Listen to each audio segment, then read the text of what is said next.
Alright, mashallah, cooking up some organic grass-fed beef that is seasoned with pink, green, white, and black peppercorns and some nice white onions.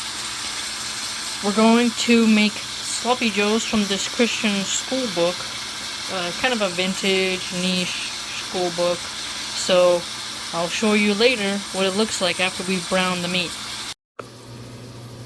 Okay, so the meat is ready, so we're going to combine the liquid ingredients and then simmer that down.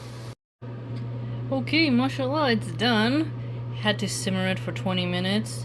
I'm excited about this recipe because sloppy joes are delicious and children really love them. That's why this is in a school lunch book. Hopefully you can try it as well. I'll put the ingredients in the description box on Instagram and on Bartaria Times.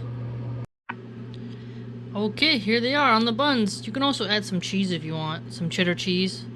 Put them in the oven, let that cheese melt, or white cheddar. I don't really want any. You can also put a slaw on there too, you know, a nice coleslaw, but I don't want that right now.